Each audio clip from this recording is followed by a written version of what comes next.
as suas contas em dia e sempre dentro da lei é uma das principais bases para o bem-estar. E o melhor de tudo é a facilidade com que pode garantir essa fase da vida. Explicar e entender em conversa simples e descontraída é o objetivo do Contas a Direito com Madalena Marques. Estamos aqui para ajudar e, portanto, dúvidas que tenham, podem colocar-nos. E Manuel Gomes. O que é que se pode fazer e onde é que podemos cair no erro? Pensamos que estamos a fazer tudo bem e estamos a fazer de forma errada. Na radioava.global. Boa tarde. Todas as semanas estamos aqui, eu, Manuel Gomes, contabilista, e Eu, Madalena Marques, advogada. Obrigada, Manuel. vamos falar sobre a realização à distância de atos autênticos, termos de autenticação e documentos particulares e reconhecimentos. Isto é o quê, Madalena? Olha, Manuel, esta alteração legislativa é um pouco fruto/consequência da pandemia, não é? Portanto, estivemos todos muito condicionados, muito limitados nos movimentos, sendo certo que este tipo de atos nunca deixou de ser praticado, mesmo presencialmente. Aliás, eu diria que era impossível que assim não tivesse acontecido, porque, se bem te recordas, por exemplo, o mercado do imobiliário, que é uma área que usa imenso atos notariais, não é? Ou documentos particulares com esse mesmo peso, vamos dizer assim, com esse mesmo nível de formalismo, e, portanto, para acompanhar a dinâmica e muito grande do mercado imobiliário em todo esse tempo da pandemia, é claro que as coisas continuaram a fazer-se, não é? Continuaram a fazer-se, mas presencialmente, com todas aquelas limitações. É claro que agora todos nos habituamos, é uma coisa curiosa, todos nos habituamos ao online, não é? Aos Zooms, às videoconferências, às videochamadas, enfim, tudo isso. E, portanto, o legislador acompanha a realidade, não é? E tem que se adaptar.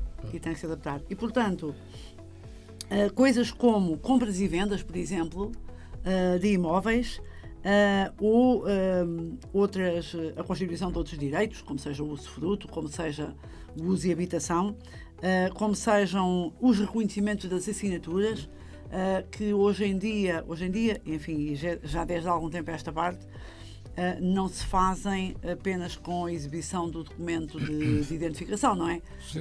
Deixou de haver não é verdade. Deixou de haver, não é verdade. Ou seja, continua a ser possível fazerem-se reconhecimentos por semelhança, porém, apenas quando a assinatura em causa ela é realizada na qualidade de.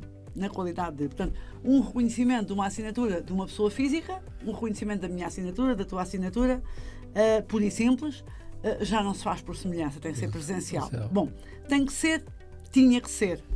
Ou seja, porque temos a assinatura no final, digital. Não é? mas isso não corresponde ao reconhecimento. Atenção, isso não corresponde ao reconhecimento. Essa é uma outra forma de assinar. Claro. Pronto.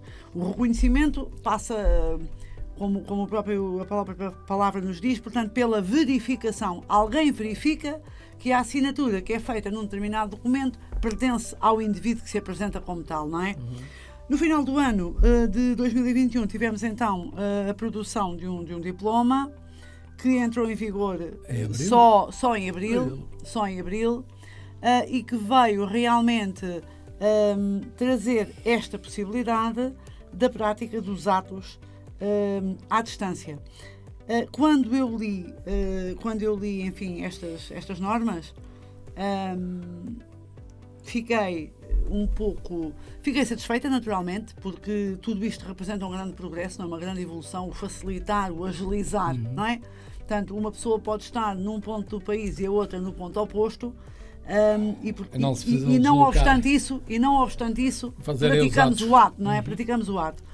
A reserva que eu faço tem a ver com a segurança jurídica. E as questões da segurança jurídica não se colocam apenas agora, não é? As questões da segurança jurídica... Tanto quando foi dado ver no decreto, este decreto é temporário, é apenas por 2 anos, não é? Então, ao fim de 2 anos vai ser avaliado. Mas repara uma coisa, Manuel, vamos ver, esta solução legislativa parece-me absolutamente apropriada. Absolutamente apropriada. Portanto, agilizar, aproximar através destes meios eletrónicos. A questão da revisão, pois obviamente passa por se avaliar como é que isto funcionou ou não funcionou, não é? E também fazemos aqui uma pequena ressalva que nem todos os atos estão abrangidos por isto. Não estão todos, mas aqui está o grosso da questão. Mas principalmente o que me parece é que é mais para a propriedade que está virado. Mas isso é o essencial. É o essencial. Vamos ver, o essencial, atenção, eu estou a falar agora em termos de atos praticados, números de atos praticados, porque, repara, por exemplo, o testamento está excluído, mas o número de testamentos que se fazem, por exemplo, num mês, num notário, não sei se será 1% dos atos praticados, porque, essencialmente, nos notários fazem-se. Nos notários, eu agora não posso, eu estou a fazer aqui uma restrição que não é verdadeira. Isto é, não são só os notários, por exemplo, que podem outorgar documentos de compra e venda. Os advogados também o podem. Sim. Por exemplo, os reconhecimentos de assinatura também podem ser praticados por notários, por advogados ou por solicitadores. Os agentes consulares. Por exemplo, também. A certificação de documentos também pode ser realizada por qualquer um destes agentes. Pronto. Já o testamento não, mas o testamento está logo excluído desta via, não é? E o testamento está excluído desta via por uma razão muito curiosa, que é o facto ou que passa pelo facto de o próprio notário, para já é um ato do notário, mas para além disso, o notário, e eu já tive a oportunidade de, em termos profissionais, acompanhar a realização de diversos testamentos, o notário faz uma avaliação pessoal e direta das capacidades do indivíduo que se apresenta para fazer o testamento, para comprovar diretamente se existe a liberdade, não é? A liberdade.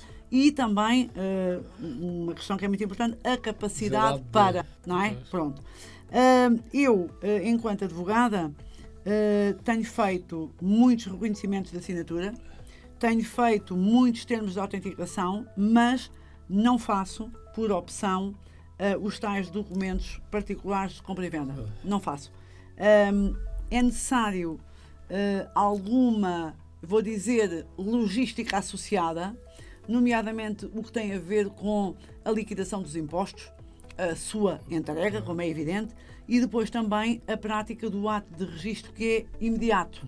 E, portanto, existem efetivamente escritórios de advogados muito bem preparados para o efeito, indiscutivelmente.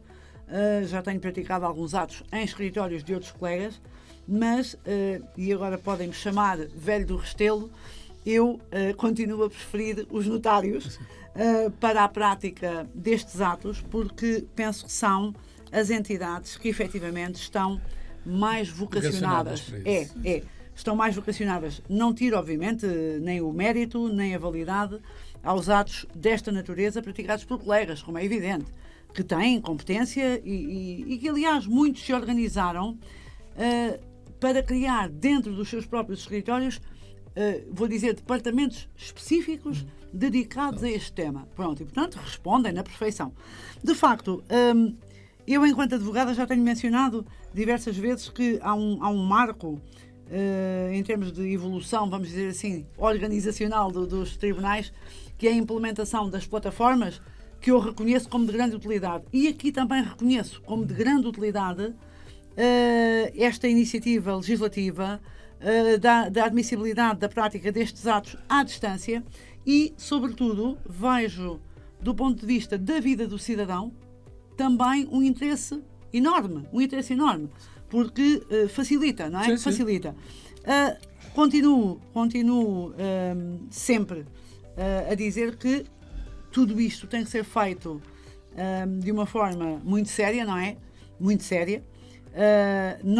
Dizia-me uma colega, em tom de brincadeira, mas que não deixa de ter sentido, dizia-me ela, bom, este tipo de atos propiciam a que, por exemplo, alguém esteja sentado à frente da câmara e que, sem que nós consigamos ver, tenha uma pistola apontada a si para o coagir a fazer determinada declaração, não é? Declaração negocial em determinado sentido.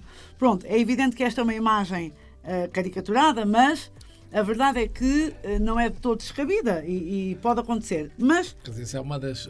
Estás a apontar um dos motivos para recusar a prática do ato é precisamente se não houver livre vontade dos intervenientes. Mas não consegues perceber. Pois. Não, vamos lá ver, não consegues perceber. Não, eu estou a dizer que isso é esse ponto que estás a dizer, de se verificar ou não a livre vontade das pessoas. Que tu podes não conseguir ver através da câmara. Não é?